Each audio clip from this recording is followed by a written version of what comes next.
Member-supported Jazz 90.1 proudly welcomes you to America's longest-running computer show, Sound Bytes. Call the show now at 966-JAZZ. That's 966-5299. Toll free 800-790-0415 or soundbytes.org. Now, alongside Steve Ray and Dave Enright, here's Nick Francesco on member-supported Jazz 90.1. Good afternoon, Mr. and Mrs. America and all the chips in the BC. It is Saturday, the 5th day of March, if you can believe that.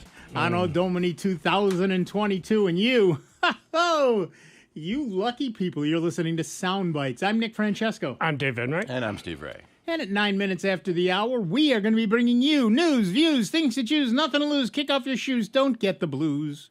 Here comes the news. Apologize when you do that.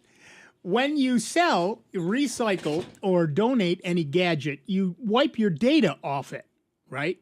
That's just basic computer security, right? It's why the Reset This PC option, a staple of Windows for years, includes the option to remove everything, ostensibly wiping the storage drive clean of anything close to personal data. But with the latest versions of Windows 10 and 11, everything doesn't necessarily mean everything. In a support document posted just the other day and spotted by a bunch of people, Microsoft warned that files stored in OneDrive accounts might not be removed from a computer's local storage even after the user goes through the remove everything reset process. Obviously, that's a huge security risk. To work around it, Microsoft recommends that you sign out of OneDrive or unlink your account before resetting your PC. If you encounter the problem after resetting a PC, delete the Windows.old folder. Exactly why this is happening hasn't... How do you get to the Windows.old folder if you've reset the PC and it shows up as a new user now? You get back in again, right.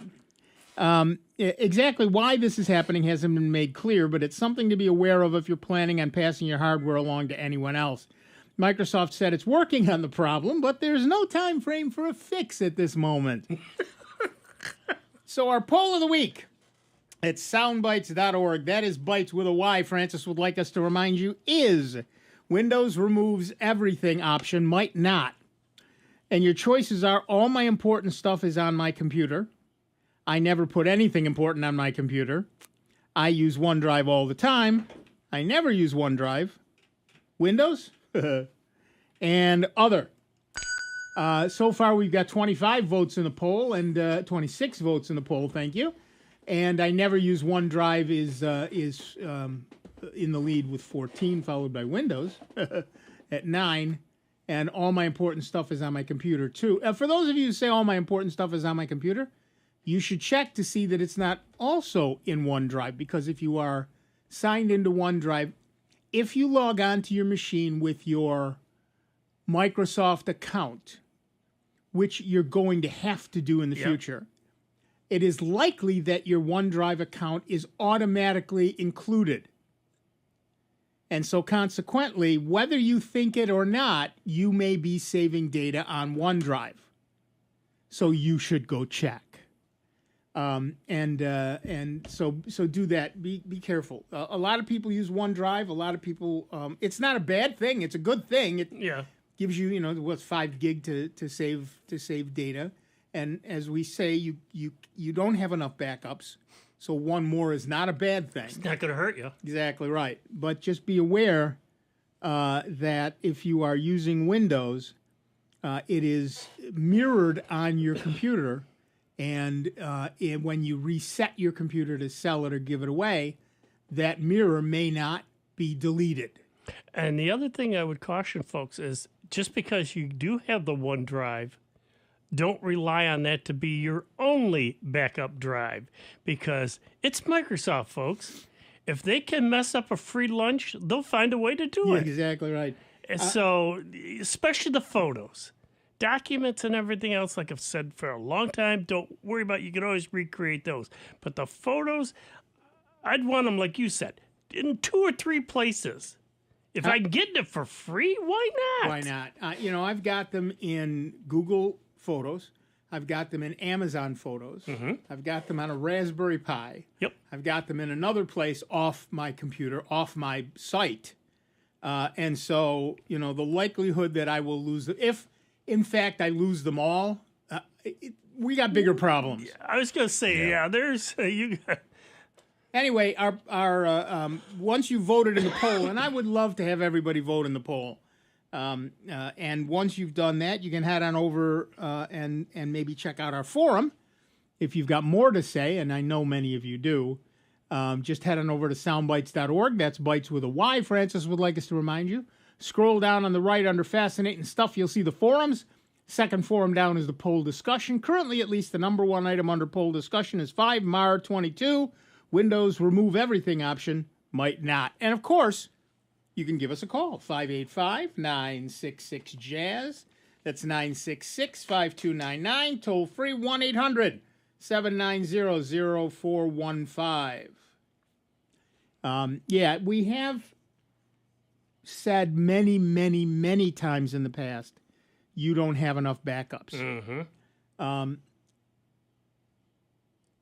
There's no reason. Look, I get it. You don't have enough backups, and you're not paranoid enough. I get that, but particularly when it comes to, as Dave said, the photos that are irreplaceable, having them in multiple places is a good thing.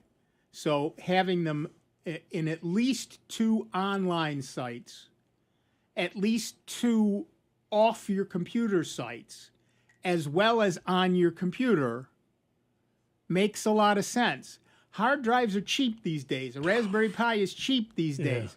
You can, or just buy a NAS drive and stick it on your network. Easy, cheap, fast. And copy everything over to it. You can set it up to do it automatically. I don't know of anybody's phone who doesn't automatically back it up to the cloud. Android phones do it. iPhones do it. You have to turn it on that first time, though. You got to turn it on, but they'll all do it. So once it's there. And if you have Amazon Prime, you've also got unlimited photo storage. Why aren't you using it? Yep. It's an app that you put on your phone, just like all the other apps. Set it up, and from then on, automatically, every time you save a photo, it'll not only go to Google or OneDrive. iCloud. Yeah. It will also go to Amazon Photos. Why wouldn't you do that? It's free. I mean, you're paying for Amazon Prime, but lots of people do that to get the movies, the shipping, and or the shipping. Books. So, and this is a perk. It's added on. It's essentially a free add-on. Yep. Why aren't you using it? Don't leave money on the table. Go get that storage. There's Use 3 it. with computers. Folks have to understand there are 3 critical things that you have to do. Surfing the internet and everything else. 1 is doing your backups. 2 is keeping your machine clean. 3 is keeping your passwords safe and sound. So those 3 things you should be doing monthly. Right. Daily. And just keep them on a routine so they automatically and periodically, don't get complacent. Check them once in a while. That's right. Double check this backup. Make sure, did that photo actually get up to the other sites? It only takes a few minutes, and check it out. That's exactly right. We had a customer come in this week, and he was having a problem and needed to restore from backup. His last backup was in November.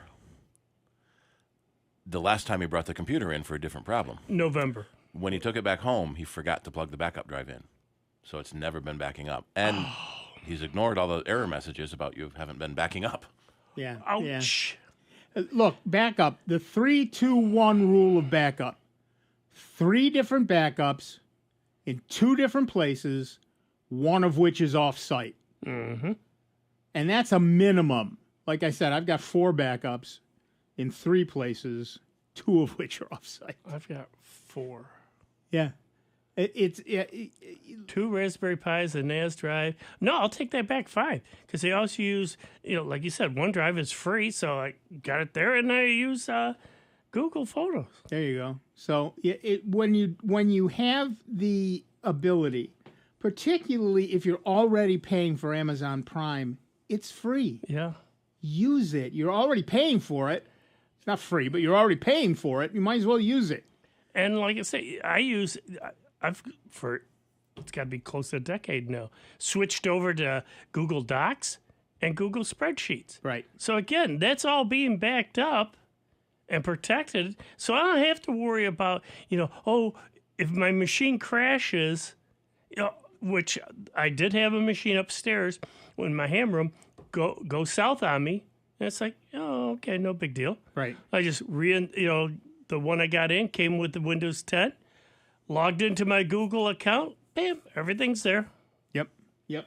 Didn't lose anything. I do recommend that every once in a while you go to Google Takeout and you back up, download all your stuff. Google will say, you can go in and say, I want all my documents. And then it puts them into archives, zips them up.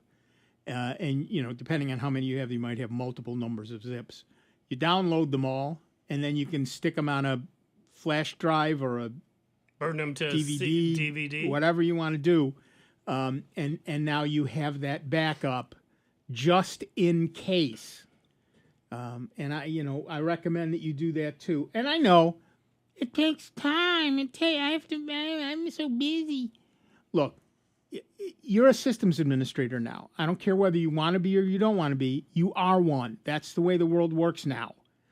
And so if you don't back it up, ain't nobody going to back it up. And most of the time, everything can be automated, but you still have to check to make sure it was done. That's exactly right. Yeah, well, that's the other thing. Of those three critical things, one, as far as doing the scans and everything else, if you pay for those, like AVG. Right. And Super Anti-Spyware and Malware Bytes, if you pay for those, you can set it up that it does it automatically. So periodically, you can then just check. But otherwise, it's doing it in the background as far as downloading any updated files, and keeping your system safe and clean. It's one less headache that you have to worry about.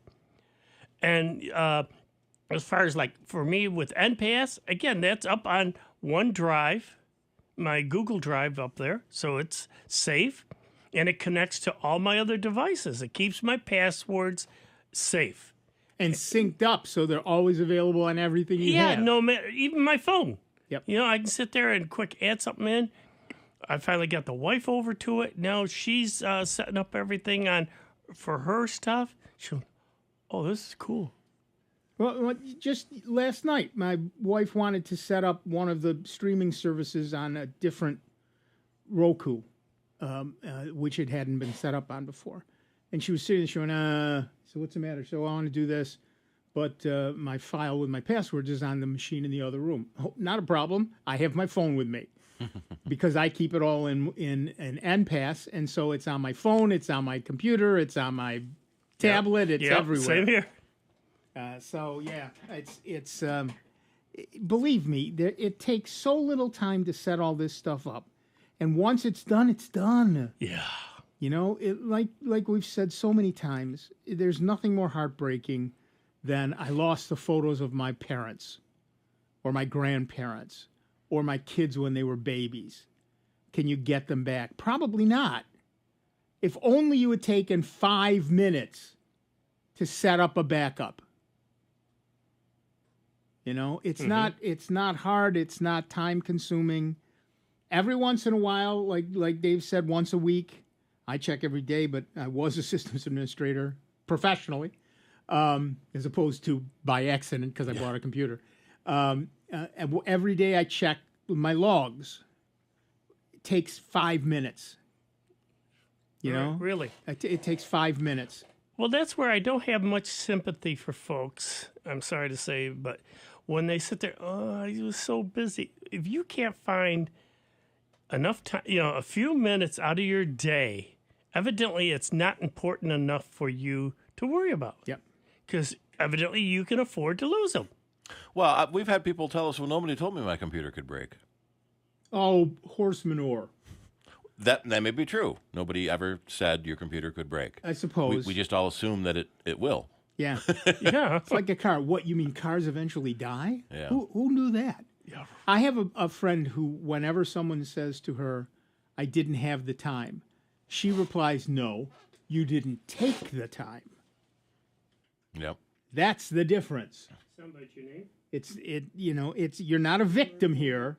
You're a perpetrator. Well, and so, when your computer dies and you have no backups, look in the mirror. That's whose fault it is. I'm sorry, but that's just the way the world works. It's especially frustrating for us when the customer comes in a second time, losing their data a second time. So right. The last time this happened, we really made sure you bought a backup drive and had a backup running. I never got around to it. Okay. Then you've lost everything again. Yep. Maybe the third time it happens. Yeah. Third time's the charm. Yep. Or how many people will bring in their backup drive still sealed in the box? Right. Yeah, good. I bought a backup drive. Yep. Okay. I guess that's our fault. We didn't tell you to plug it in and run it. Right. We just told you had to buy a backup drive. Right. All right, let's go to the phones. Our first caller is Mark from Greece, New York. Hiya, Mark. What's up? Hi, guys. Just speaking of backups, I found a really nice program that is free, and it also has a premium, but the free is more than sufficient to do basic backups. It's called F Backup. And F as in Frank? Yep, F as in Frank. F as in F backup? F backup, yep. And I used to use Cobian, but I found it to be a little confusing in how to use it and how to get it to do what I wanted it to do. And this one's a lot easier. Like I said, there is a premium, but there's also, I've been using it free, and I've had no problems with it. And it creates a report every time it backs up. So you can just click on the success part, and it brings up everything it did, and if there were any errors and where the errors were, and you can, fix them. Nice. It is Windows only, so those of you who are looking at it for something else, you're not going to find it. But it is Windows only. Right. Nice. And like I said, it's a pretty neat program, and it does everything I want to do. I haven't tried to back up to the cloud with it yet. Supposedly that's in the paid version, so I may end up paying for it. But I just thought I'd throw it out there for you guys as a nice alternative to be able to back up fairly easy. Nice, very, very nice. And it is also they have a companion product called Backup for All, which is a paid product, and that has plugins for Thunderbird and Chrome and Opera and Firefox and pretty much everything. That's a nice product, yes. Yeah. So iTunes, so you can back up Minecraft. There you go. Nice. So you can back up all that stuff to my documents folder, everything. Skype. Yeah, very cool. Thank you. Oh, sure. Anytime. Yep. Thanks. Yep. Bye-bye. Bye-bye. That's pretty nice stuff. There are so many products. There are so many products out there that will do what you want to do. Some of them are paid, some of them are free, some of them are both. And you get more features on the paid. And in general, how much does it cost? It costs so little to be sure that though you have those pictures of your grandparents. Why wouldn't you pay it? How cheap do you have to be to not spend $20 a year? Or you pay the several $1,000s it could be for a commercial recovery service when your wife yells at you that you lost the baby pictures. Yeah. Look, this used to happen all the time at RIT as well. Students would come in with their thumb drive and say, my entire presentation or my entire, my presentation for my thesis, my whole thesis is on here for my master's degree, and I can't read it today. Well, use the backup. Oh, I don't have a backup. Okay, let me understand this. You wouldn't spend $5 and 1 minute making a backup of your entire thesis. With all the time you put into it. Right, but I'm supposed to spend a couple of weeks of my life recovering these data for you. Well, that's the whole thing. They're cheaply made. Well, when you put it that way, it makes me sound like a jerk. Oh, good. Yeah. But what folks don't understand, those USB drive, flash sticks Yeah. are very small, and it doesn't take much. If you're pulling it out, say, from the side of the computer and you turn it at a slight angle, that weakens, because all it is literally 4 fingers soldered onto a board. And if they get shorted and slide either way, it's toast. I had a friend who brought me one. She said, I can't, this doesn't read. I looked at it. It was like a 35-degree angle. Yep. I said, yeah, you're not going to read that. That ain't going to happen. All right, listen, we're going to take a quick break. If you're on the line, please stay on the line. We'll get to you right when we come back. But in the meantime, we'll take a break. We'll come back with a whole lot more of Dave Enright, Steve Ray, me, Nick Francesco, and you. It is 29 minutes after the hour.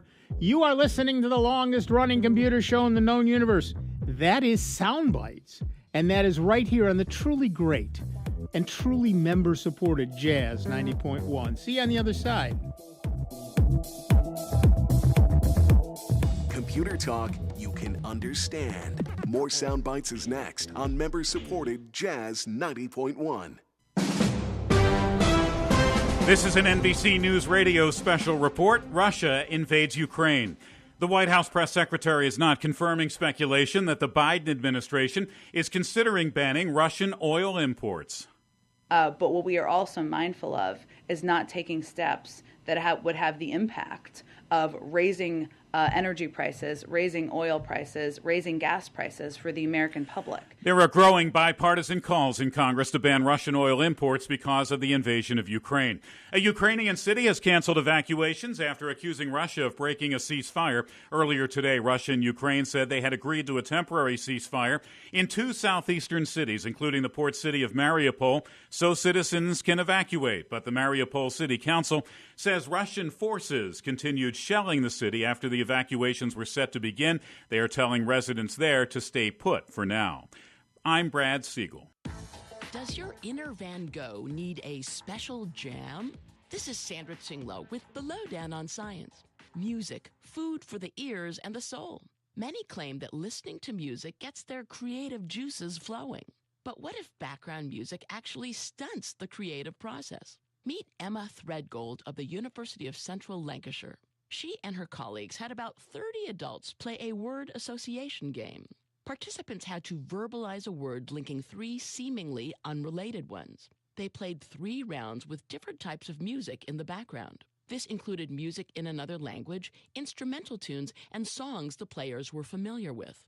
Results? The gamers did best when there was little or no background noise. It didn't matter if the music was happy or lyric-free. In fact, most folks did best when it was quiet as a library. Researchers thought silence led to success because it was the least distracting. Still want to listen? The researchers suggest that consistent noise interrupts creative flow less. So, I guess I should do my etch-a-sketch to the other sounds of silence. The Lowdown on Science is produced by LDOS Media Lab in partnership with the University of California Irvine Science Communication and 89.3 KPCC, and made possible with the generous support of the Fuse Family Foundation. On the web at LOHDOWNonscience.org.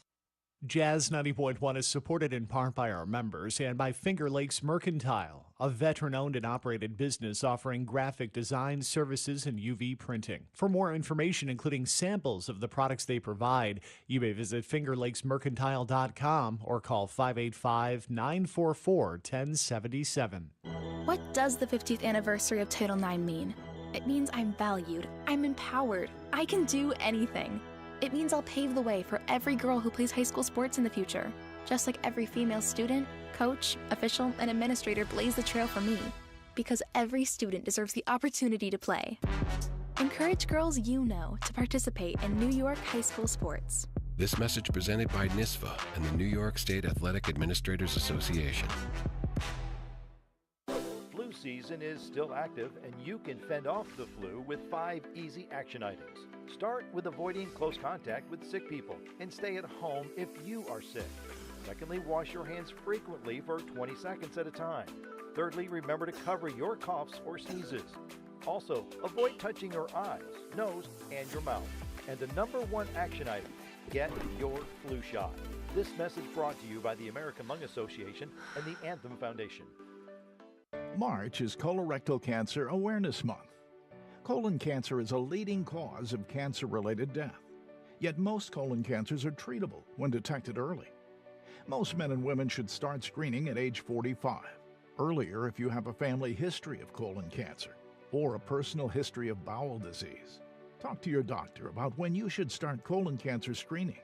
For more information, visit radiologyinfo.org. Here's the latest Jazz 90.1 weather forecast. If you like calm weather across Rochester, Western New York, and the Finger Lakes, your Saturday is your pick. If you like it a little warmer, that is the case on Sunday. Then you'll like that day, although the wind will be quite busy at times. Could see some gusts in excess of 50 miles per hour. Your day on Saturday is cloudy with high temperatures into the mid-40s. Some showers develop later Saturday night. The overnight low near 40.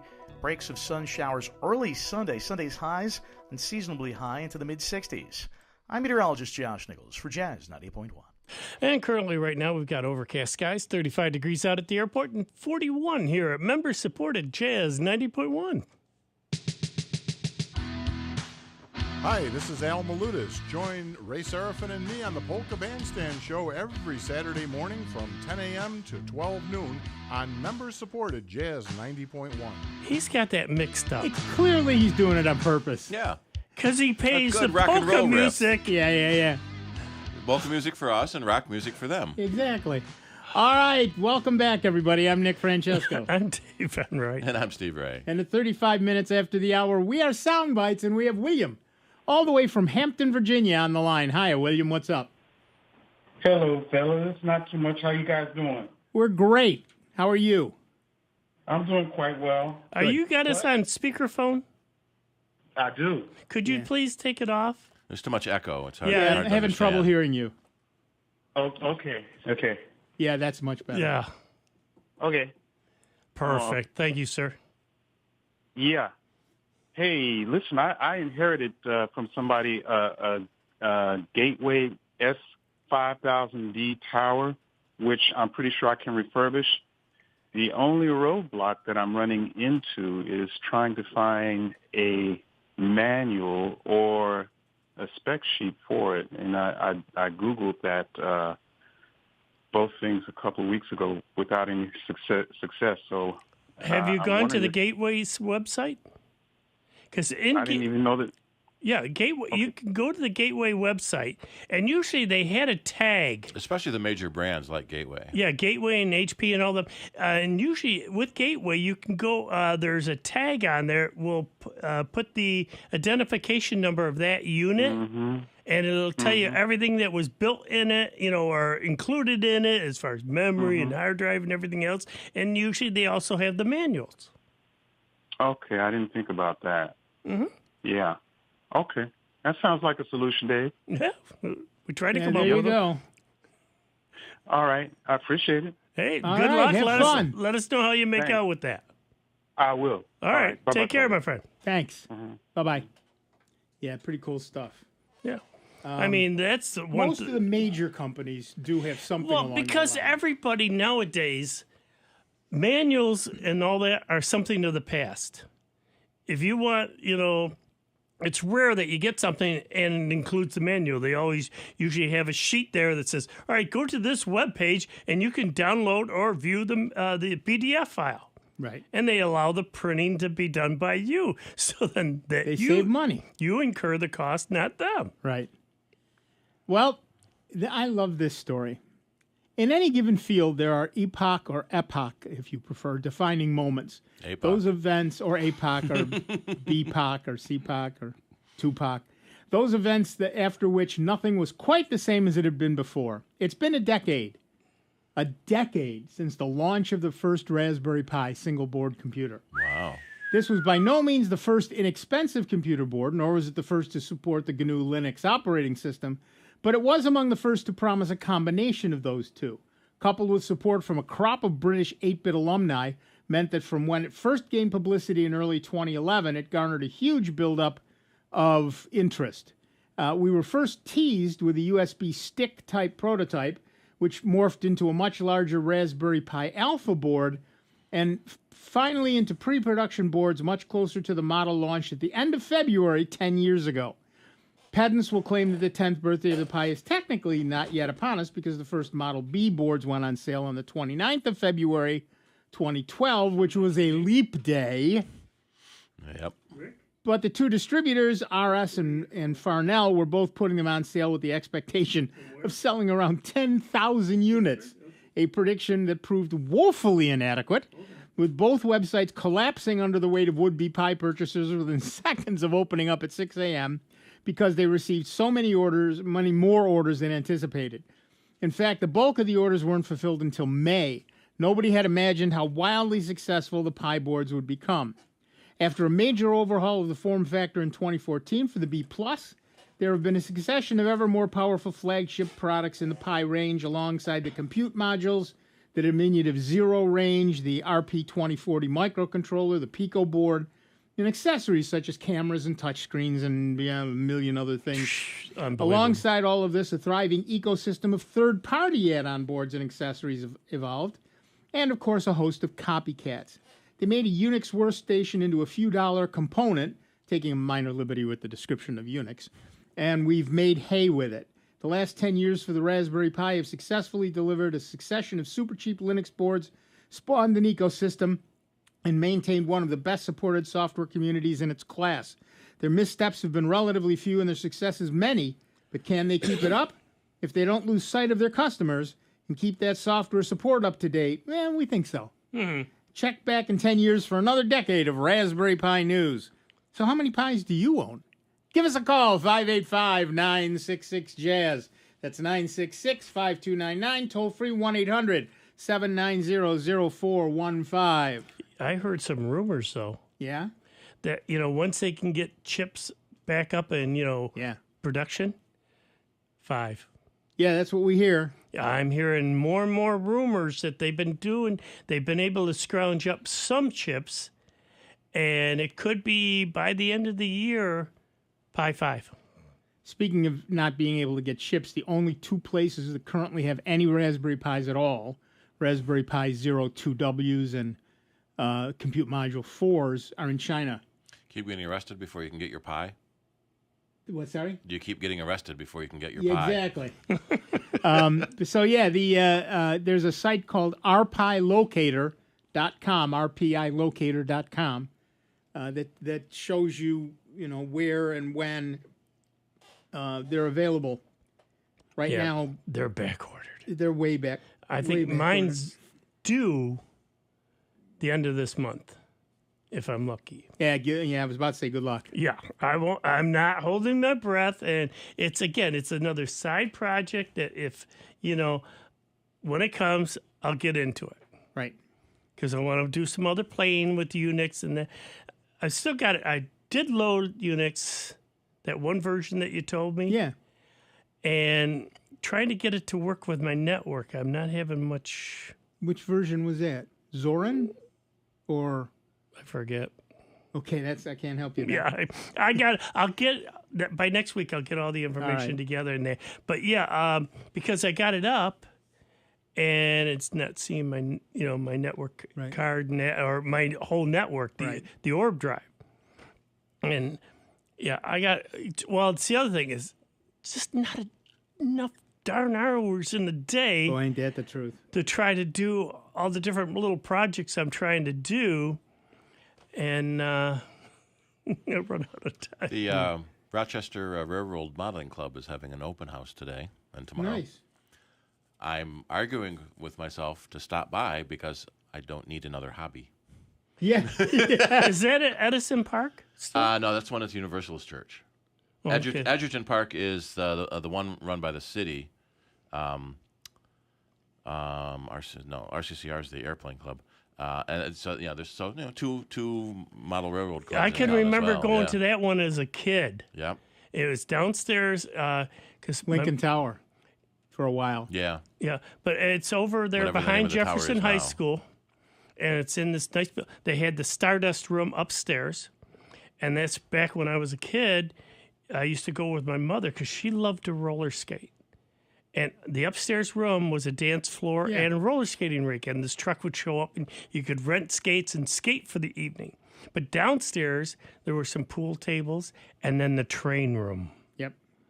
Oh, you sit there and put your hands up against the glass and look and see the different ones. And then on 1 or 2 Saturdays a month, they would start the trains up in that, and you'd see the guys in there playing, all the older adults playing with the trains. Yep. As far as I know, this is just an open house. It's not a swap meet, so I think I'm safe. Yeah, you know you're not. You know you're not. There might be some, cars or that out in the lot Yep. with their tailgate open and doing some swap stuff. And to clarify, when Dave was a kid and went to see these things, they rented a horse-drawn carriage, and all the railroad equipment was steam-powered. Yeah. All right. Believe it or not, we used to, this is no lie, when I lived in that neighborhood, we had a guy come down Jones Avenue with a horse-drawn buggy. Sure. Selling fruits and vegetables. Yep. Because they'd come from the market and that, and he'd come down the streets and that, selling vegetables. Yep. Yeah, he'd be trucking along. Worked. Mm-hmm. All right, back to the phones. Our next caller is Rick from Pittsford, New York. What's up, Rick? Hi, good afternoon. Just wondering about password managers. I monkeyed around with NPass for a little while, and I really had trouble with it. And I'm just wondering, it seemed to me like only if you don't pay for it, you can't use it on multiple computers. Untrue. And I use it on multiple computers, and I don't pay for it. Okay. The other thing, does it work on? I guess it works on phones, but does it work on Chromebooks and everything? And how do you link something like all that together? That may be the pay part if you want to use their cloud. No, No? no, I'm using Chrome, Google Drive. Google Drive. So the cloud you already have. Right. And the way it works on NPass is I loaded the Android app. The way it works on a Chromebook is I loaded the Android app. Because Chromebooks run Android apps now, and so I just loaded that. And when you log in with your username and password, it connects you to your information wherever you put it. Well, the main one I would want is on a Chromebook because I kind of lock that down as a secure computer. Sure. So what would I have to do on the Chromebook to get NPass to work? You would go and load the Android app from the Android app store. What version of Chromebook do you have? Can it run Android apps? Right. How new is your Chromebook? About a year old. Yeah, you're good. You're good. So you can run Android apps exactly the same way you run Chrome apps. You go to the App Store, you install it, and it just runs. Okay. The first time you install something, it may take a little extra time because it's going to set up the Android environment, but it runs. It runs seamlessly.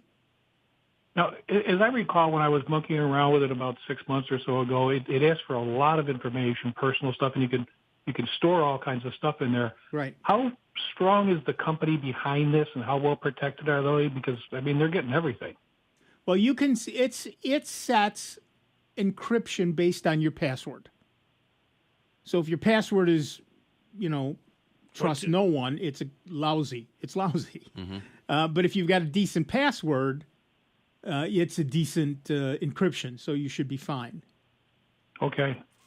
Well, thanks. I'll try it again and see what happens. I'm getting too many passwords to write down. Oh, believe me, I get it. But there are lots of password managers. You should, most of them have a free version. Take a look around and find one that works like you work. NPass works for me. Mm-hmm. Doesn't Me necessarily mean it's going to work for you. Okay. Is there what's the major difference between the different password managers? The way they Not look, much. the way they kind of work, but in the background, they all do pretty much exactly Bottom line, the same thing. it's all the same thing. So you're really looking at the front end, at the user interface. Well, Great. Yeah. Thank you very much. Yep. Thanks, Rick. Yeah. Look, you need a password manager. You should be running a password manager. If you're still putting everything in a notebook that you can't find and haven't crossed out any of the old passwords in about 2 years, it's time to go get yourself a password manager and keep it up to date. Somebody said that the YouTube video, the panel with the date and time, is incorrect. Oh, yeah, you're right. The clock is... off. It's saying PM. Date and time is off. Yep.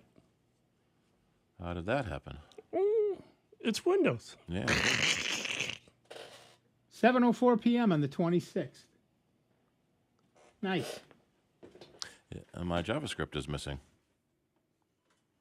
So that's when I created the JavaScript link to show the current date and time. Yeah, yeah. All right, let me panic and remember how I added that. Same thing is true on the Twitch stream, but I'm the only person on the Twitch stream. They're all coming from OBS. Right. Right. Steve does an utterly amazing job keeping all of this stuff running, but this may come as a shock to all of you. I hope you're not driving at this moment. Steve is human, just like the rest of us. Sometimes... No. Really? Well, maybe not just like the rest of us, but he is at least allegedly human, so we'll give him the benefit of that doubt for now. Let's get back to the phones. Our next caller is Dave from Arundecoit, New York. Hi, Dave. What's up? Hi. Just a couple of things. First, I'm a member of the Edgerton Model Railroad Club, and it's still going strong. And people are still invited. Just go to the website. There's a link to it in the city website. Cool. And, actually we did have a swap meet and open house last weekend. So just for those who are interested, just keep in touch. And the computer question is, I got... probably last year, is it Google One? Yep. Similar to Microsoft One. And can you give the pros and cons to that? Because quite frankly, I don't want to pay another $20 if possible. Well, Google, oh yeah, okay. Any one of these, okay. Google One basically it's a subscription service from Google that gives you more cloud storage. It's really designed for the user who can't live within the 15 gig limit. Google already gives you 3 times anybody else, but most of us can't really live within 15 gigs. Particularly when it comes to photos. If you don't have a Pixel phone, you only get 15 gigs for photos as well.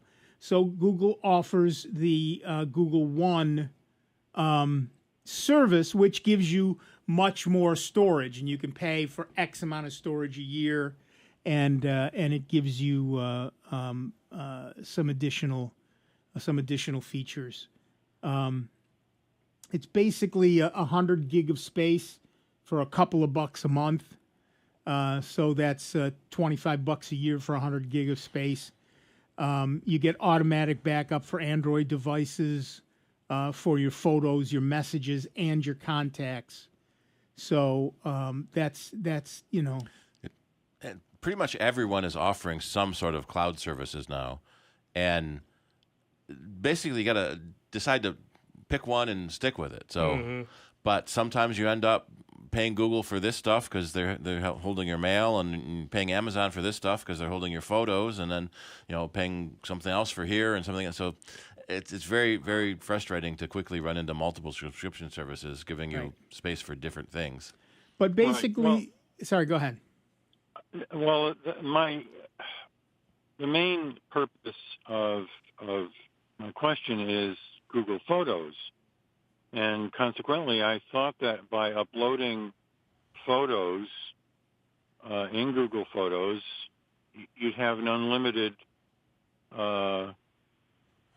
an amount, basically. They stopped doing that and now making you pay for photos. Right. It used to be free for everybody, unlimited. But now it's only unlimited if you have one of several Pixel phones. And that's the point of Google One. $20 a year for 100 gigabytes, $30 a year for 200 gigabytes. Yeah, a month. No, $30 a year. $3 a month or $30 a year. Okay, yep, sorry. Yeah. So it's not a lot of money, but it is money. Yep. And what that does is give you much more storage. So if you know how much your photos are going to take up, you can plan that you're going to spend $20 a year to back up your photos, or $30 a year to back up your photos. Right. It's not honestly a lot of money, in the grand scheme of things, but it certainly is an expense. Well, I just didn't want to duplicate effort, as it were. Right. But I am scanning a lot of old photos and slides and things like that. So do need the protection and do need the space. So I guess I'll keep going with it then. There you go. It's not. Well, it's not terribly expensive compared to some of the others, and it certainly is a good. It is like we said it as we said it shouldn't be your only backup, but it's a good one. And Right. one of the things that we've said is that there are other photo backup services. If you are already paying for Amazon Prime, then Amazon has unlimited photo storage. It's not something you may want to pay for Prime to get unless you want all the other Amazon Prime services. But a lot of people are already paying for Amazon Prime. You get Prime Video, now you get unlimited photo storage. Now, the trick is it's unlimited photo storage, not videos. Videos have a limit. Right. Right. That's my situation too. I'm Prime member, but I haven't really played with the photo backup yet. Yeah, you have it. You might as well be using it. You can put an app on your phone that will work like Google Photos, automatically back up all your photos to Amazon Photos, and you can also access it through your browser or whatever on a computer. So yeah, it is certainly doable, and it is certainly something you should not miss out on since you're already paying for it. Right. Okay. Well, thank you very much. Yep. Thank you. Yeah. Again, if you're currently a Prime member, you have this perk, so use it. Why not? Why not? I have both Prime and Google Photos, so that gives me two online backups. The likelihood that Amazon and Google will go down simultaneously is very small. And if they do, we've probably got much bigger problems. So I would, why wouldn't you do it? Why wouldn't you do it? Okay, back to the phones. Our next caller is Joe from Brighton, New York. Hiya, Joe. What's up? Hi. I heard your Amazon photo bit before, and I never knew about it. And I downloaded the app, but it seemed to run into problems. Now, I think maybe the problem is Amazon Prime is in my wife's name, and does that exclude me from being able to upload photos? It does not have to. My Amazon Prime is in my wife's name as well. She owns a coffee stand at the public market, Flower City Coffee, every Saturday. They're there now. And she got it for the free shipping for all the stuff she buys for the market. But there is a family section where you can sign up family members. Yeah, you can add a family member, or you just log in as her on your computer. Right. Or on your phone, but you don't want to do that. But she can add you as a family member, and that's what my wife did. And so I am a family member on her thing, so I get the same benefits she gets. I see. Does my photos from my Pixel actually go into her account then? I haven't really paid attention to that. I think it's a shared account. Well, if you log in as her, then your photos go into her account, yes. If she adds you as a shared user, which is probably the best way to do it, then it would go into you. Yeah, you could create a folder and organize stuff so it's separate and doesn't get in the way of her stuff. She's the owner, so she would be able to go look at it if she wanted to. I see. But it would be separate, and it is at least so far. There's always that caveat. It is so far unlimited. And I have Amazon Photos on my Pixel phone. And so every time I take a picture, it is automatically uploaded to Google Photos and Amazon Photos without me having to, because I've set it up that way. And so I don't have to do anything else. They're just there. Well, it works on a laptop too, right? Well, you can use it on a laptop the same way I've got it. You can do it through the web or through the app or through the whatever you want to do. Because I didn't think about it as far as that, because my wife's photos, she does so much and lost so many. thanks to Windows Update. But I got them going to Google, but Amazon would be great also for just another avenue and keep it separate from my stuff. And if you're already, if you're already a Prime member, yeah, which I am, which you are, use it. Why are you not using it? Exactly right. You didn't think about it. Not enough time in the day to do all the stuff I want to do. Yeah, but backup is important. So go do it. Well, I'm good there. Go do it this weekend. Yep. Now, as far as Google, I didn't realize Google had unlimited photo storage for some Pixel models, and I have this is a 4A. Do you know if that's included? Yep. Yes, it is. Good. Currently. They may change their mind later. Yeah. Like they have for free storage for everybody. Right. I see. Yeah, because I got a 3A and mine still go up. Yep. Yep. Good. Well, thank you so much for your help. Yeah. Thank you, Joe. Have fun. Bye-bye. Yeah. What is it? Amazon is. Oh, we're going to take a break. Okay, we can do that. Why not? Yeah. Oh, short? Okay, we'll make it short. All right, that's it. We're done for the first hour, but don't go away. There's a whole nother hour of the longest-running computer show in the known universe coming your way with Dave Enright, with Steve Ray, with me, Nick Francesco, and you. It is the top of the hour, and you are listening to the longest-running computer show in the known universe. That would be Soundbites right here on member-supported Jazz 90.1. See you on the other side. Online 24 hours a day, 7 days a week at soundbites.org. More with Nick Francesco, Dave Enright, and Steve Ray next on member-supported Jazz 90.1. WGMC Greece Rochester, a public service of the Greece Central School District. Jazz 90.1. On Instagram at WGMC Jazz 901. This is an NBC News Radio special report, the Russian invasion of Ukraine. Ukrainian President Zelensky is urging the U.S. to establish a no-fly zone over Ukraine and impose harsher Russian sanctions. During a Zoom call with dozens of U.S. senators today, Zelensky called for sanctions targeting Russia's energy sector and additional military assistance. A Ukrainian city is halting evacuations after accusing Russia of breaking a ceasefire. Earlier today, Russia and Ukraine said they had agreed to a temporary ceasefire in two southeastern cities, including the port city of Mariupol. But city officials say Russian forces continued their shelling. The Mariupol City Council issued a post on social media calling on all residents to take shelter. The United Nations says over 1.2 million refugees have fled Ukraine. More than half have crossed into Poland since Russia began its invasion February 24th. This has been an NBC News Radio special report, the Russian invasion of Ukraine. I'm Julie Ryan. Jazz 90.1 is supported in part by our members and by Finger Lakes Mercantile, a veteran-owned and operated business offering graphic design services and UV printing. For more information, including samples of the products they provide, you may visit fingerlakesmercantile.com or call 585-944-1077. Official WGMC contest rules are available online at www.jazz901.org. This program is presented by the Centers for Disease Control and Prevention. Obesity is a major public health problem in the U.S. Nearly 1 in 5 young people between the ages of 2 and 19 has obesity. Unfortunately, children with obesity are likely to become adults who struggle with their weight. Obesity in adults is associated with heart disease, diabetes, and cancer.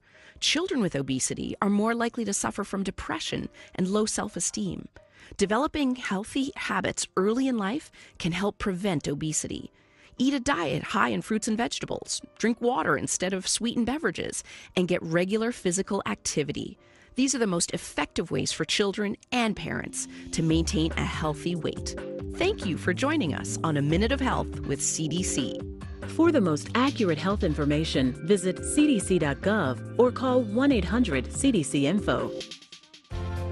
I've been driving trucks for a long time. Safety is my #1 priority. I know that my truck has huge blind spots. That's why I remember to check my mirrors often for smaller vehicles. Everyone can help keep our roads safe. Next time you're behind the wheel, try to avoid lingering in those blind spots. It can be dangerous. Let's all plan to share the road safely. Learn how at www.sharetheroadsafely.gov. Dr. Anita Chandra with today's tip for kids from the American Academy of Pediatrics. As a parent, you are your child's first teacher. Like all students, kids will make mistakes. Your goal is to encourage the behavior you want to see, set clear expectations, reward good behavior, and withdraw privileges when needed. What doesn't work is spanking. It only increases the risk your child will be aggressive. For more strategies on child behavior, talk with your pediatrician or visit healthychildren.org. What is dedication? My biggest fear in the middle of my addiction was that my kids wouldn't have a father. And I started thinking, you know what? This isn't my story. I definitely had to become a better man to be a better father. It's important to me that my kids are empowered and truly believe that if they can think it, they can do it. That's dedication. Visit fatherhood.gov to hear more. Brought to you by the U.S. Department of Health and Human Services and the Ad Council. Welcome back to America's longest-running computer show, Sound Bytes, on member-supported Jazz 90.1. Get online now. Call 966-JAZZ. That's 966-5299. Toll-free 800-790-0415. Or submit your question by email at soundbytes.org. Once again, here's Nick Francesco, Dave Enright, and Steve Ray on member-supported Jazz 90.1. Welcome back, everybody. I'm Nick Francesco. I'm Dave Enright. And I'm Steve Ray. And at 5 minutes after the hour, we are Sound Bytes. Thought you forgot there for a second. No. CRS. A moment of dramatic pause to increase the tension. And we have Bill from Greece, New York on the line. Hi, Bill. What's up? Hi, guys. Thanks for all you do for us. Our pleasure. Thank you. I got a question about video doorbells, wire versus wireless, home base, online subscription, or do you even need to record the data? Very good question. There's a lot of features in video doorbells, and they come from 100 million different companies. For everybody to just level set, basically this is a camera at your door, and you can see everybody who comes to your door. You can also, if you want to, record movement. So, if you're staring at a blank wall, it's not going to record anything. But the minute some human comes into view, it starts recording it. Of course, if your camera's pointing at a busy street, you're going to get a lot of pictures of cars going by too. And that can be a legal issue because now you're recording people without their permission. Right. Although you're in public. They're in public, so it becomes iffy. But like my driveway camera, if the cross the street neighbors have their windows open or their blinds open, it sees right into their house. Right. And now it's private, and so I've been trying to angle the camera down so it doesn't do all that. So yeah, but those things are all possible. If you want a video doorbell, there are, like I said, lots and lots of places that have them. They also come with all kinds of features, like you can get one that unlocks your door or locks your door. And then when Amazon is down, you can't open your house. Can't get into your house. They've got them with microphones in it, and you can speak to the individual, which that scared the heck out of me because I had a client. I was dropping off a kid. No car in the driveway, and all of a sudden, the house is dark, and I hear, "Yeah, we'll be there in just a few minutes." Yep. Well, the companies always tout that the other way around. That when you're not home, you can see who's at your door and pretend to be home, so they don't rob you. Right. What about wired versus wireless? Wireless is an issue depending on what battery. Right, and there's the thing that comes out the front door. You got two wires to your button. Yeah. Do you want to use that, or do pieces. you want to do a battery? Batteries are annoying because you have to recharge them every few days to a couple of weeks. So the companies always say the battery lasts 6 months if you never look at the video. Right. If you look at the video a lot, the battery might last a week. Right. So if you have the doorbell button, powered doorbell button already, that's probably the easiest thing to use because then it will power the camera and not have to recharge the batteries all the time. If you have Ethernet to your door, then wired networking is better. But wireless is more secure because it can't be hacked. Yeah. Can't be hacked as easy. But it's less likely to actually have. So if you do hook your doorbell up to wireless, use your guest Wi-Fi. So if there is a problem in the doorbell, because there have been doorbells are the beachfront. Beachfront, is that the word? I don't think so. When you attack. Yeah, when you're attacking, that's your first crack to getting into the house. So if the doorbell is on your private network, then if someone breaks into your doorbell, they're on your private network too. So put your doorbell on your guest network, so that helps cut that problem down. Okay, if I'm not home and I got my cell phone, my wife doesn't have a cell phone, how does she know if somebody comes to the door? Some doorbells will tie into your existing ringer. With a kit. If she doesn't have a cell phone, I don't think she... Well, yeah, because some doorbells also have a ringer that you can get for that smart doorbell. You just carry with you. No, to plug in the house somewhere. Yeah, inside. If your wife is home and the doorbell goes off, then yes, she will hear the ringer. Yeah, but I mean, if I don't add something to it, she won't hear anything. Right. Probably not. Depends on the model. Or you can. Most of them have apps on your computer too, so you can look at it on your computer. My wife doesn't use a computer. Right. So if she My does, wife is analog. Yeah. So she'll wait for someone to knock. Right. If you have if you wanted to get a video doorbell, you would have to get the kind that had the ability to add a ringer module that she could carry around with her to know someone was at the door. How important is it to record the video? I mean, it works as a doorbell, which is what I got now. Is there a real positive thing that you want to be recording that video? If you get robbed, you can go back and look at the recording from yesterday. I'm in a pretty safe network here in Greece. Well, I mean, if you got porch pirates that are going around and stealing, if you get Amazon stuff delivered and you've had thefts. Yeah, we haven't had any of that problem. Right. We are. Now, but that's what they're mainly for, and also the fact that a lot of people, my front door is a solid piece of wood and doesn't have a peephole in it. So I've got a camera so I can see who's at my door before I go to my door. Yep. One of the companies I like is Wyze, W-Y-Z-E. They have some really inexpensive devices. Compared to the name brand doorbell, which is $100, $200, the Wyze doorbell is $89 and includes the ringer box, which is extra for the bigger doorbells. And they give you cloud storage for free. You get 15 seconds of recording time on a 2-week rollover.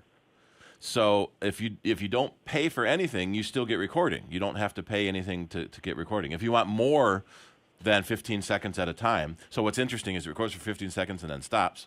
And if the person is still moving in front of the camera, it starts recording for 15 seconds more. You can pay for more cloud storage. But the Wyze is a really interesting company that their prices are like half of what the name brands are. They've got all kinds of cool stuff. And they offer free cloud service for smaller recordings. Okay, thank you guys very much. Thanks, Bill. Good luck. Thank you. Yeah, I have. I am one of my projects that I'm in the middle of is repurposing one of my Raspberry Pi 3Bs to be a video. Not really a doorbell. You won't be able to press the doorbell. Yep. But I will see who's at my door and I can record. Some of the companies, probably most of the companies, also have solar panels. So if you want to put a camera on like a shed or something where there's no power, you can have a solar panel to power it. And they've gotten so cheap, so small, and darn powerful. Yeah. Doesn't take much. I saw a YouTube video from a guy who bought bad solar panels. And by bad solar panels, some of them have one bad cell. And they can't sell them. Right. Yeah. They can't sell them as good. Yeah. So he's buying them for 10 cents on the dollar, and they're 90% good. So instead of buying say 10 to get to do his needs. He buys 15 at a tenth the price. Yep. And gets, everything he needs that way. But for a doorbell, you would need one. Yeah. So, yeah, you can, there's all kinds of stuff you can do if you've got the time and the money and the inclination and the time is the big one. Yeah, and they're like you say, they come in an array of sizes. I mean, everything from, big 2x2 panels down to something that's 4x4 inches. Right. Right. And, it's unbelievable. And the way you can get quite a bit of power out of them as long as it's facing the sun. Right. Right. So it depends on your house. Yeah. Yeah. Well, I saw one guy created this A-frame. And what he did is he put these panels on either end of it. And he had it so he could, tilt them. As the sun's going higher and higher, he could sit there and take all three of them in this A-frame and shine them up. And then also turn it around as it follows the sun. Well, a friend of mine powers his house with solar. He lives on a bunch of acreage that doesn't have any trees. So he spent the money to get an array of solar panels with motors on them. They follow the sun. And he powers his house and charges batteries for the evening, and he's pretty much off the grid. He said the only problem is my wife now has an electric car, and I can't charge the house and the car. Well, you need more solar panels. They've even got roofing. Yeah. That looks like roofing, but are solar panels. Now, in my case, my house is shaded most of the day by trees, so I can't use any of that stuff. See, I could. You could. Yeah. I cannot. Yeah. In fact, I got my wife for Christmas a couple of little neon flamingos. Yep. Because I'm not going to get it. Had to have a flamingo on the lawn. Yeah, a flamingo on the lawn. And she stuck one in the backyard so that she could see it through the kitchen window. And the house shades it for half the day. So, by 10 o'clock at night, it's starting to die. It slowly fades away. One of the criticisms I hear, and it annoys me somewhat about both wind and solar, is that when those devices wear out, they're getting buried in landfills. Right. It's electronic stuff. You should be able to recycle them. But someone has decided it's cheaper to bury it than it is to recycle it. Right. And until it isn't, and then they'll start recycling them. Exactly. But video doorbells are a coming thing. You can have it. One thing you got to be aware of is the Internet of Things. That's what this is. It's edge networking. It's stuff at the edge of your network. And most Internet of Things things are not secure. They don't have good passwords, if they have passwords at all. If they have it at all. And they're easy enough to break into, which is why Steve says put them on your guest network. Mm-hmm. And then, you would have to be able to get remember to check for updates. Right, and always check for updates. Some of the newer ones have security built in, but many of the older, cheaper devices, a lot of the smart plugs that you can buy have no security at all. Yeah, the cheap knockoffs that come out of most of the time it's the same factory that makes the real stuff, but it failed some QA, and so they just throw it down to the cheaper brands. Exactly right. And there's no updates. There's bugs that come built in. It's a feature. It comes with bugs already built in. Right, and that's all based on economy of scale. They're making 1 million of them for a major company. If they get a bad one, you can sell it cheap because you've made 1 million and one. That one is going to be cheap. But yeah, so I got a wood off and a bag of crap and a wood off, and one of the things it came with is 4 smart plugs.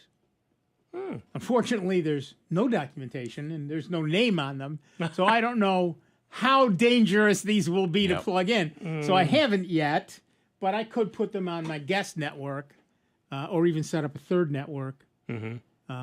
See how they work, but we'll see. I just haven't bothered to do that yet. I did something like that at a flea market once and got a bunch of smart light bulbs. Yeah. But they have a base control unit that requires the company at the other end. Yeah. Who are now gone. Oh yeah. Oops. Yeah, this will talk to the Amazons and I think just Amazon. I think, but I haven't even bothered to play with them yet because I haven't found enough about. I may just take one apart and see what's inside it, see if there's some sort of name somewhere. Yeah. I still have 3 that were working. No, there's no stickers or there's nothing. There is nothing. China. Yeah. It's some. I mean, I'm used to that when you buy something from Banggood or AliExpress. I expect that, and I should have expected it from. Well, it was a bag of random crap, is what they call it, and there's all kinds of stuff in there, and some things are useful and some things are not, and the banana slicer, that was incredibly useful, but one of the things that came with this little 4-pack of smart plugs. Okay. Which I just haven't had time. Got around to it. Yeah. Like me. Not enough hours in the day to do all the projects that you want to do. Yep. So we'll see. Dang. Have you seen that guy? What's his name? He does YouTube videos. There's a guy that does YouTube? Yeah. Critical of like these life hacks. Oh, yeah. And doing the hand gesture about how obvious it is. So one of them was someone did a life hack on how to peel a banana, and they got a big sharp knife and they cut it this way and that way and that way and had a peeled banana. So then he picks up the banana, pulls the stem down. I got to find his name. Here he is. Kabe Lame is his name. And he doesn't say anything in any of his videos. It's just so there's a video of somebody getting their shirt caught in their car door. Yeah. So they cut their shirt off, and he opens the door. Open the door. The thing I don't get, the thing I hate rather, are the YouTube videos where they show you how to make something. Nobody talks, so you don't know what any of the measurements are. You don't know any of that stuff. And more importantly, you don't even know what they're making until the very end. He's Italian. Kabe Lame? Yeah. So that's probably why he doesn't speak, so he can reach a wider audience. No, and I understand that. Most of these are someone who does not speak English, but you want to reach a worldwide audience, so you don't speak. I absolutely get that. But you need to show me some sort of measurements. Yeah. Because what they do is, they'll show you 2 things and they'll drill holes and they'll stick stuff. How far apart are those holes? What size are those holes? What are you making? I need to know this before I can watch this. And what material are you using? Yeah, exactly. All right, back to the phones. Our next caller is Larry from Rochester, New York. What's up, Larry? Good afternoon, guys.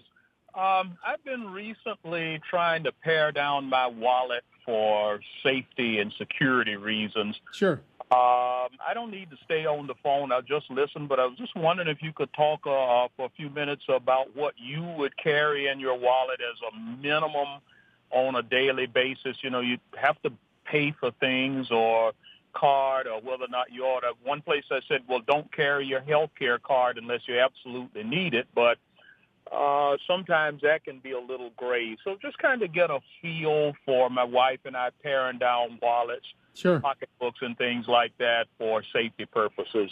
And as usual, I'm a member, and you guys are doing a great job. Thank you, Larry. Sir. All right, so what's your EDC, your everyday carry? Mm-hmm. In terms of, I just did this actually. I think my data are skewed because it happened during the pandemic. But I thought, I can get my health insurance information on my phone. I can get my credit cards on my phone. I can get all this stuff on my phone. So how often can I really just use my phone?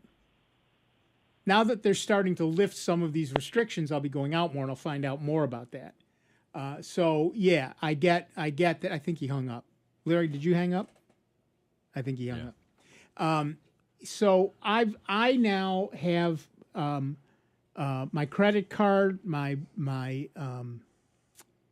driver's license, everything. My inoculation card. What do they call it? Empire State Pass Plus or whatever that's called, and my PayPal card and everything is all in my case Google Pay, right? So I mostly anywhere I can just whip out my phone and pay that way. I don't even use my credit card. Now, if you're out at a sit-down dining place, then you pretty much are using a credit card. So, Right. But 90% of the time, I don't need any of that stuff. I haven't. My daughter asked me if I could change 20 last Sunday, and I realized I have not carried cash in 2 years. And the other thing I use quite a bit too is Keeps.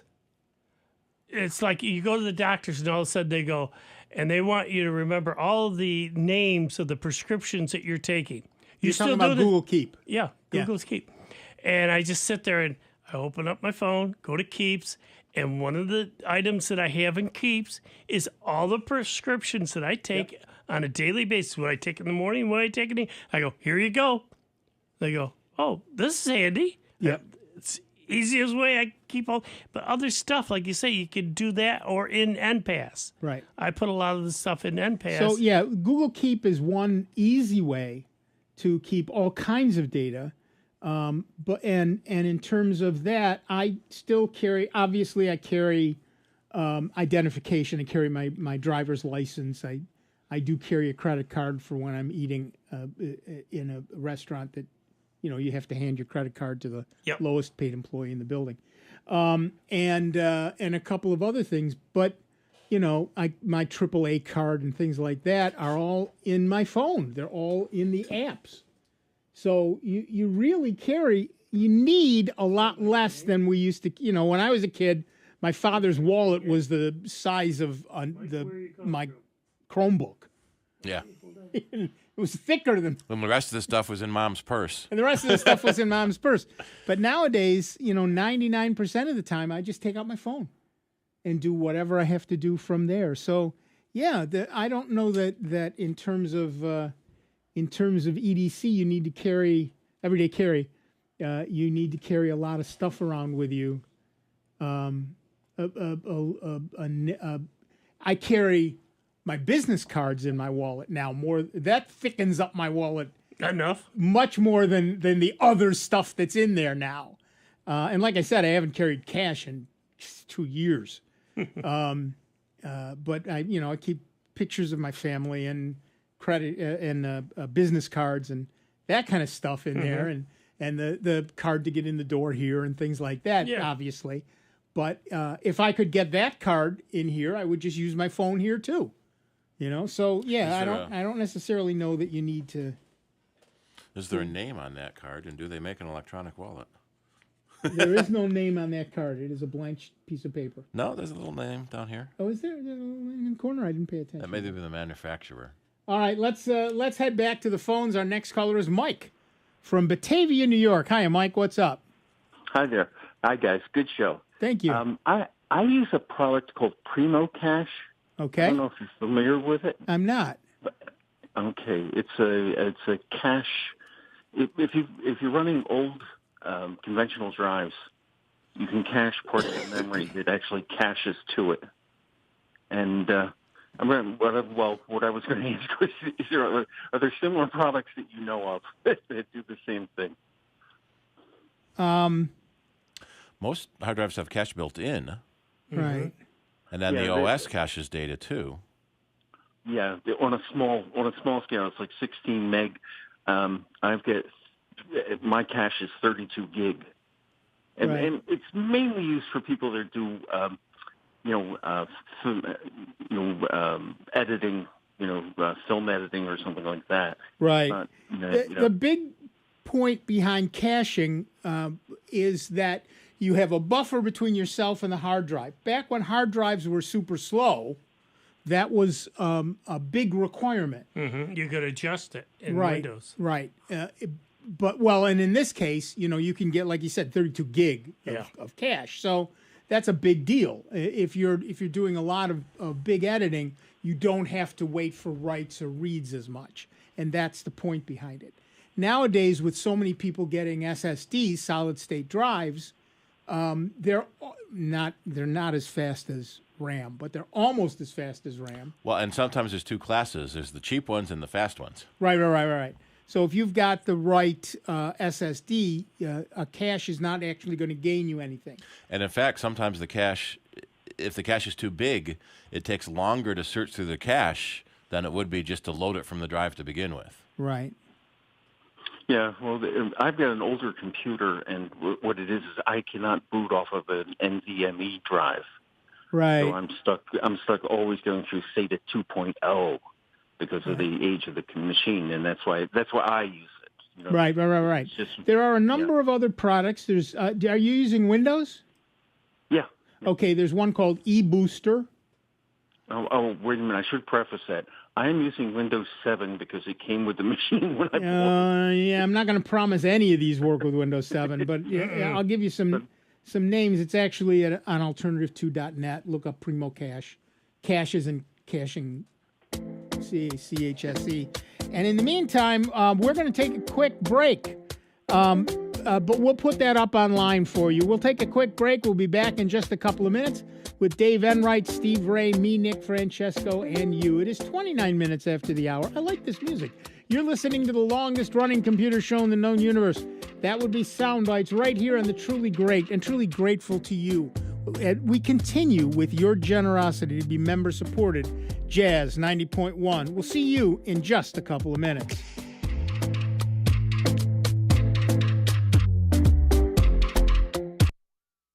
Before you call into our show, please make note of the following rules. 1, turn your radio down. 2, turn your radio down lower. 3, remember, nobody has invented a good-sounding speakerphone yet. Don't use them. 4, make sure you have a point. It makes for a more interesting show. 5, calling does not guarantee you'll get on the air. No whining. 6, if you do get on the air, please do not tell the host what you just told the screener. We don't care. And 7, is that radio turned down yet? We hope this will make for a more enjoyable program, and we thank you for your time. It's America's longest-running computer show. Back to more Sound Bites with Nick, Dave, and Steve. Next on member-supported Jazz 90.1.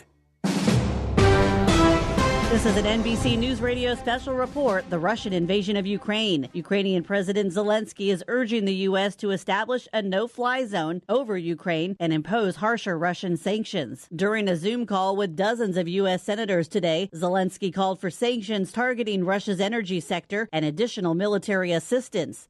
A Ukrainian city is halting evacuations after accusing Russia of breaking a ceasefire. Earlier today, Russia and Ukraine said they had agreed to a temporary ceasefire in 2 southeastern cities, including the port city of Mariupol. But city officials say Russian forces continued their shelling. The Mariupol City Council issued a post on social media calling on all residents to take shelter. The United Nations says over 1.2 million refugees have fled Ukraine. More than half have crossed into Poland since Russia began its invasion February 24th. This has been an NBC News Radio special report, the Russian invasion of Ukraine. I'm Julie Ryan.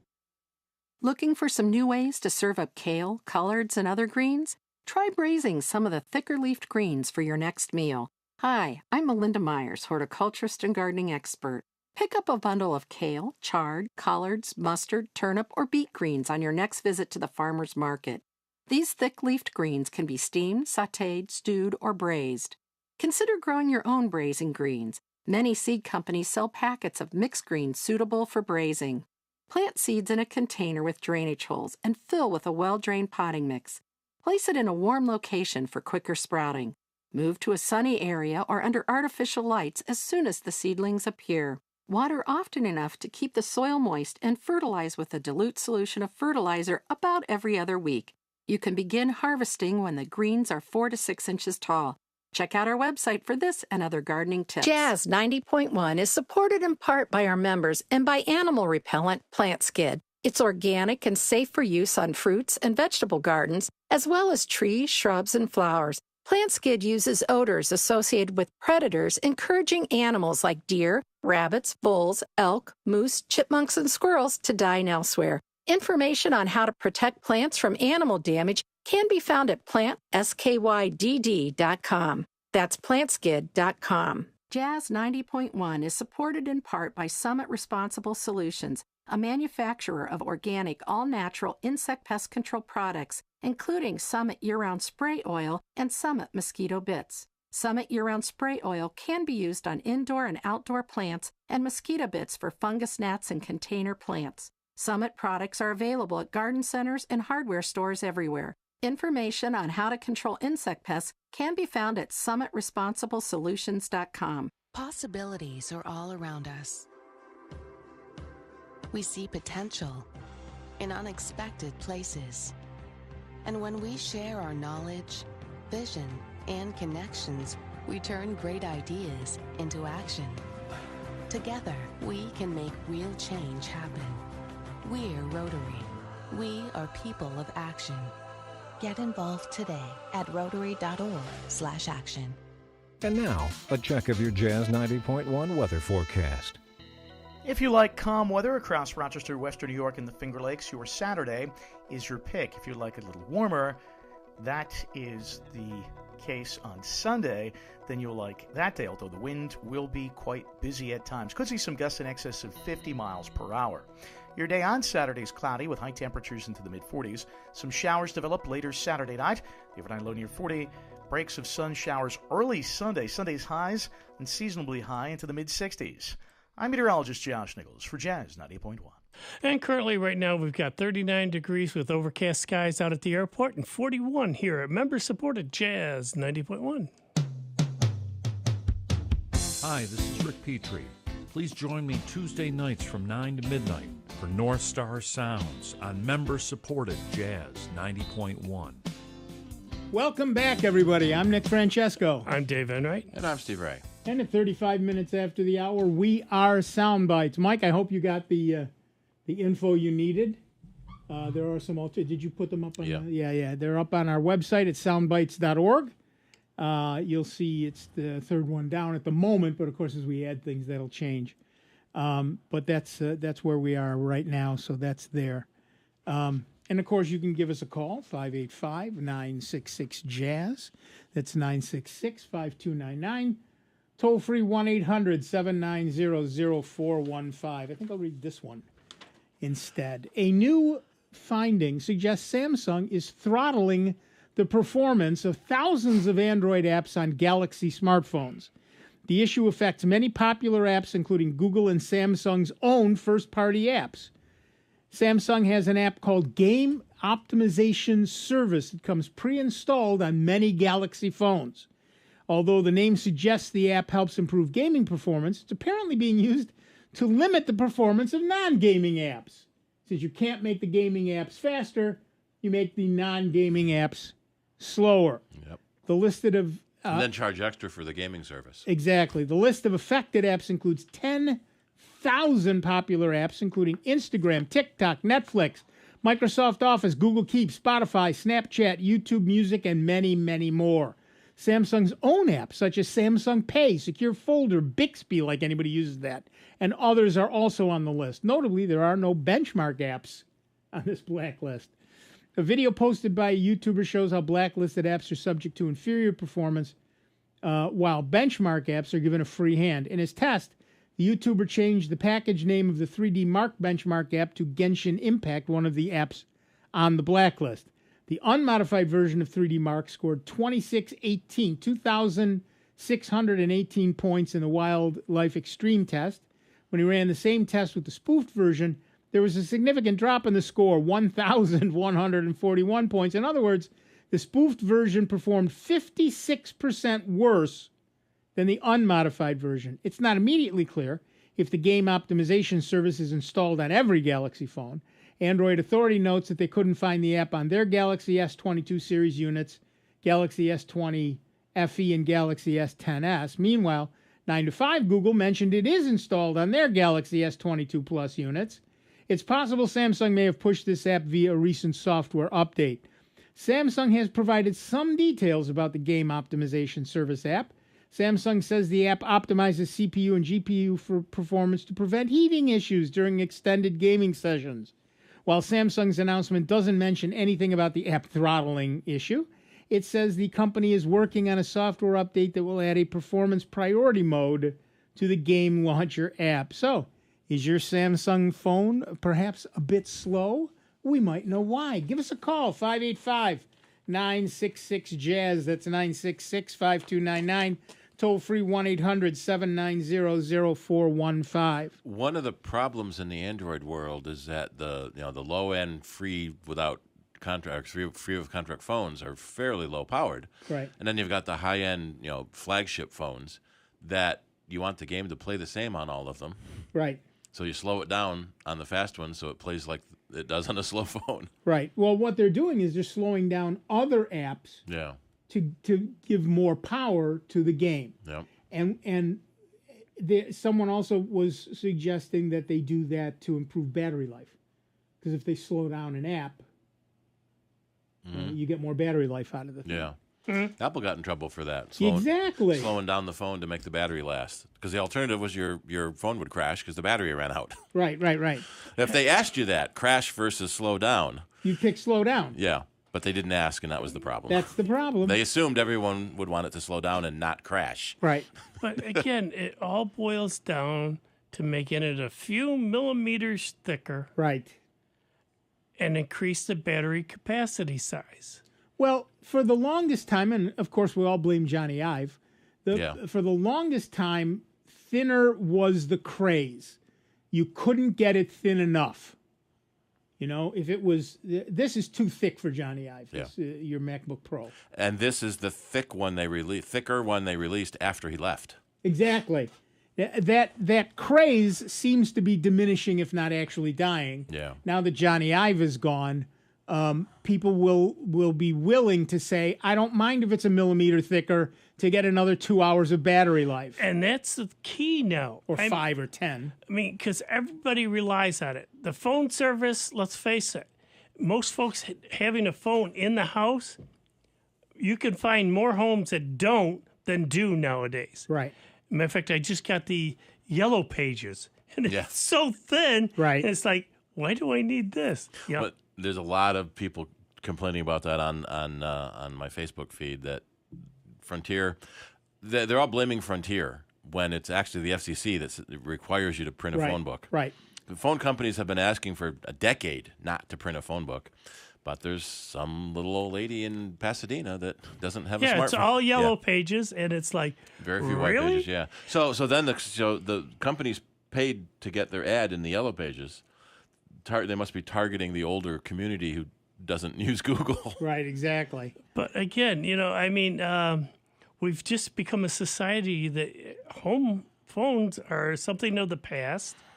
Everybody walks around, even kids nowadays, they all have their cell phones, you know, and it's just not needed. So going with that theme, you'd think with all the things that they've added to the phones, they're running out of things. Like I say, and I've been saying this for a couple of years now, if they just go with the feature that, oh, well, we made it just a few millimeters thicker, like you say, because the trend is going the opposite way.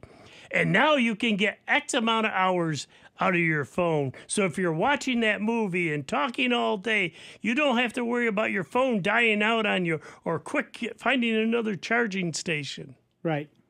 Hello, Buffalo. Yeah, exactly.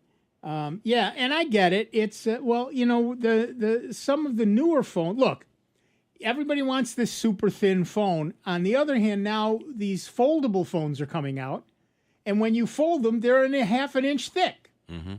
And you're still putting cases around them. And then you're still putting cases around them. We were doing that the other night at Rochester Google's. We were all looking. We had three of us had the Pixel 5a, and we were looking at how very different in thickness the cases were. One had a super thin case. I was in the middle. Somebody else had a thick case, and he said, "I've dropped it, 6 feet, and it fine." Yeah. Well, yeah, that's why you have a thick case on it. Well, you always get that person who says, "Oh, I drop it all the time and it's never broken. Why did it break this time?" Yeah.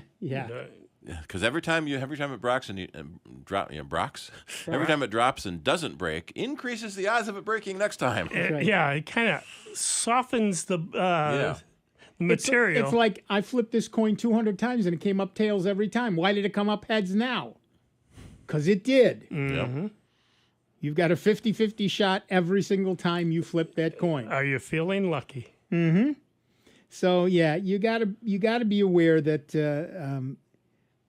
it's going to happen. It's going to happen to you. That's why. Look, we've been saying for years, if your device is portable, and I don't care if it's a laptop, a phone, or a tablet, or whatever, if it's a portable device, get the insurance. Mm-hmm. It's cheap enough, and you are going to drop something sooner or later. Or the ones that have gone into a toilet or the sink. Yep. Because they're, they've got it resting on their shoulder as they're talking, and all of a sudden it slips and poof. Yep. And so, yeah, if it's a portable device, get the insurance. It's cheap enough. It's certainly cheaper than a whole new phone, or laptop, or tablet.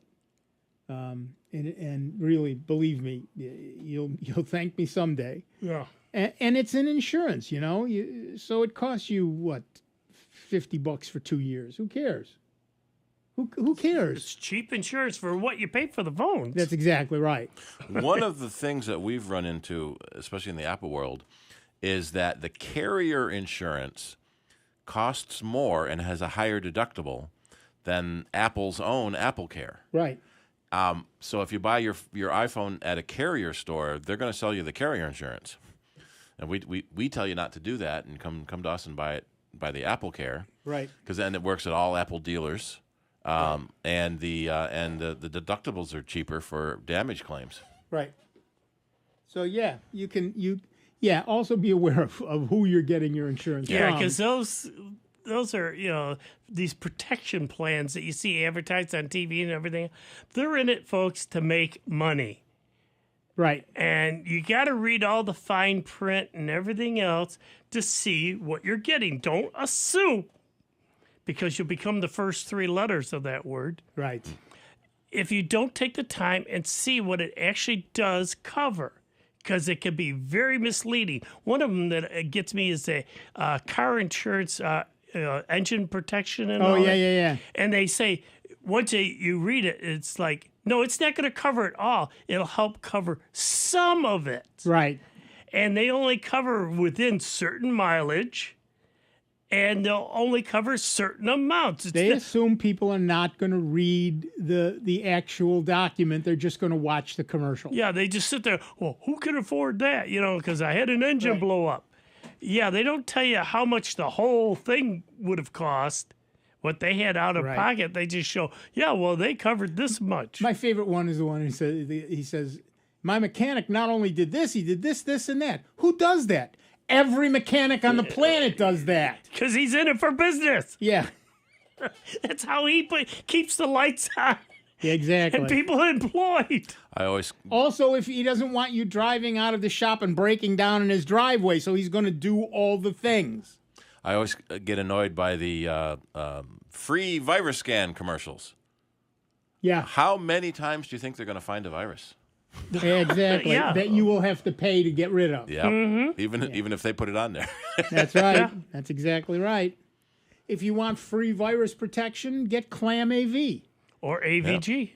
Or AVG or Avast or any one of a dozen other companies that sell that stuff. And pay for it, folks. You'll thank yourself in the end, like we said the last hour. If super anti-spyware, malware bytes, and a virus program, for the little bit of cost, pay for the paid ones. You can set it up so they'll automatically update and automatically scan. So it's one less thing that you have to worry about doing constantly. Oh, did I update this? It'll do it in the background for you. Right. Makes life a lot simpler. A lot simpler. I on all my Linux devices, including my Raspberry Pis, I have Clam AV and RK Hunter and a couple of other things. RK Hunter searches for rootkits, and they run every time, and I have them set up to run overnight, and I'm fairly sure my machines are clean. Yeah, and less headaches for you. Less headaches. That's the point. It's, if you want something done, give it to a lazy person. Yeah. They'll get it done right the first time and make sure it's automated so they don't have to do it again. Mm-hmm. That's how it works. Yeah, and you'll thank yourself down the road that your machine didn't get infected when somebody else, I just lost all this stuff and everything else. Or, I can't do anything with my machine because it's so slow. Yeah, because you're not running any scans or anything else to keep all that junk out. Because, as we've said before, folks, that's their main thing now. They are trying to find ways to get into your computer and steal your information. If they can get in there and steal your emails and just your banking information, everything else, they've won. They got you, and they're good to go, and they can sell that information to other spammers. And that's where they're making their money. The viruses don't make as much money for them. Matter of fact, none. But well, we're now seeing that viruses are the thing that get into your machine and then download the other stuff. Right. Yep. So we're still The seeing. ransomware. Oh yeah, you still got to have all three products. It used to be. Yeah, it used to be the vandalism was the goal of the virus Right. writers. I want to sprayed Kilroy was here on your computer screen. Yeah, and now blank they want out your screen. Yeah, now they want to get in, hold you for ransom, steal your bank account information. It's all back down to money. Right. Yeah, and that's how they're making their money and finding it very lucrative for them just to sit back and have it go out there and bring in millions. That's millions of folks of information from everybody's computer. You can go on the dark web and buy millions of email addresses and passwords. And if you think yours isn't in there, well, good for you. Yeah, good luck. But the reality You can go is check if you want it. HaveIBeenPwned.com. exactly right. And you can find out that may not. I'm not saying it's matched your username and password, but it will have both your username and your password in there, in their lists. Mm-hmm. And there are the things called rainbow tables, which are just databases of every conceivable password on the planet and how it is encrypted in Microsoft's databases. And so they can take a look at that encrypted thing and then match it to the table and find your real password in 1/10 of a second. And so, you really want to be aware that there are a lot of ways that people get at your data and a lot of things they can do with your data. And you might say, well, I don't have anything interesting. That doesn't matter. This is all automated. They don't know you. They don't care about you. They just want to grab all the data on your machine. If you get $10 from 1 million people, that's a lot of money. That's right. Yeah, but the other thing is they're also getting smart. You might say that, you don't have anything interesting. All right, well, they might use your machine to then go out and search for other people's machines that are, you're friends with, pull that information in through you up to them. And a lot of them put child pornography on your computer so that they can serve it to somebody else without them getting in trouble. Getting tagged, yep. So let me ask you a question. Do you know for a fact that there's no child porn on your computer? Do you know that for a fact? Mm-hmm. Well, that's one thing. Back in the day when we had the shop going, that was one thing folks didn't dare say to me is, don't look at my photos. Because the minute you say that, I have to. I was required to. Exactly. Because if anything went out of there with porn on it, and it was child porn, right, and I let it come into my shop, and you told me don't look, and I do it, I say, oh, okay, and I don't, and it goes out, I'm now in for a lawsuit. That's exactly right. We was talking with another tech once, and he had made a temporary account on his computer one day. And called it temp with the password temp. Sure. Why not? Forgot to delete it. That's bad. 2 or 3 days later, his hard drive was full. Yeah. Someone found his temp username with password temp and filled it up with crap. Yep. Easy enough to do. And if you have an obvious username and an obvious password, you're obviously owned. That's simple enough. If your password is, I say less than 17 characters, it may be more now. Yeah, we try to tell customers you shouldn't use that password. It's too simple. Oh, no one wants my stuff. It doesn't matter. They want They do want your stuff, and everything's automated. It's automated. They don't know you or care about you. They're going to grab everything they can from everybody they can. All right, back to the phones. Our next caller is James from Rochester, New York. What's up, James? Yes. Is there a quick way for me to tell what protection I have on my laptop? It's an inexpensive laptop. Did you put any on? No. Then you have none. You've got the built-in Windows Defender, which has some merit, but there are better options. Well, it's also possible that the computer came pre-installed with something, but generally those are trials and they expire after a month or two and start nagging you to pay for them. So that could be something too. If you look in your system tray down by the clock, oftentimes you'll see an icon. Well, you see all the icons in the tray. You may see an icon for some AV or anti-malware program that's running, and you can see what's there and if it did come with the computer or not. So that's how I would check my laptop. Right. Yep. And if you're not running anything or you haven't paid for whatever isn't running anymore, it's time to get something on your machine. Windows Defender is better than nothing, but it's not the greatest thing out there. What would your next recommendation be quickly? Head for the Security Tango. Under Windows, you'll see all kinds of stuff listed. SecurityTango.com. Thank you. Yep, have fun. You really need to. Yeah. You really need to be protected. And again, many machines come with trial versions of stuff that eventually go away. And you probably at some point had an error message that said, this is expired, do you want to pay for it? You just said no and moved on and forgot about it. And it doesn't come back up to remind you thereafter. Right. So you're now unprotected entirely. I had a friend who said, no, I use Norton. How much do you pay a year? Oh, I don't. Then you don't use Norton. But it's on my machine. Doesn't mean it's running. So if you open up the control panel, it would say last updated 6 years ago. Yeah, exactly.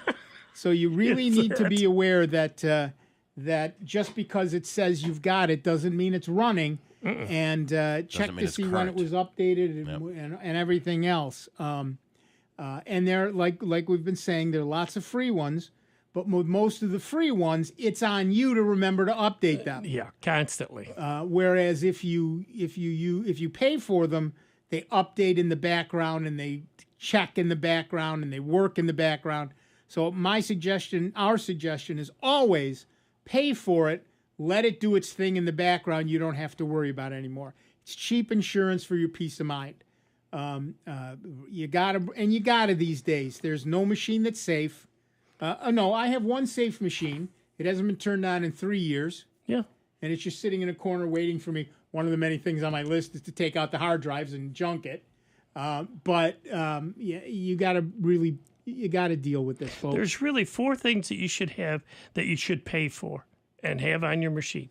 It's a virus program, super anti-spyware, malware bytes, and Revo uninstaller. Yep. Those 4 items will keep your machine running clean and effective for your use. The AVG and super anti-spyware will get malware and that type of spyware type of stuff. The antivirus program will, keep your machine safe from viruses. And Revo uninstaller helps keep your machine running more efficiently as you install and uninstall programs. Don't use the Windows program to uninstall. Use the Revo uninstaller. It does a better job of keeping your machine running at the peak of performance. Right. And mostly what it does is it keeps your registry down to a minimum. Yep. I've seen registries that were 2 gigabytes in size. Imagine how long it took that machine to boot up, because it's got to load in 2 gigabytes. It's got to go through 2 gigabytes, and then it's got to deal with whatever it found there. Yep. So yeah, if using something like Revo uninstaller to keep that lean and mean is a great idea, and letting all of that stuff happen in the background without you having to deal with it it just makes sense. All right, that music tells us we are done for another week. I want to thank everybody who called in. Thank you all very much. Please vote in the poll. It's I'd like to know the answers to these things. I am curious. Sometimes yellow, sometimes not. All right, I want to thank Dave Enright. I want to thank Steve Ray. I'm Nick Francesco. You have been listening to the longest-running computer show in the known universe. That would be Sound Bytes. We are here every Saturday from noon to 2. Tell your friends, tell your enemies, and tune in every week. You're listening to Jazz 90.1, and we are public radio, and it is your support that keeps us on the air, and we want to thank each and every member of this station. You're the reason we're here. We'll see you in 166 hours. Be good to one another, will you? Here's another I Love New York travel tip. New York has a proud history of leadership.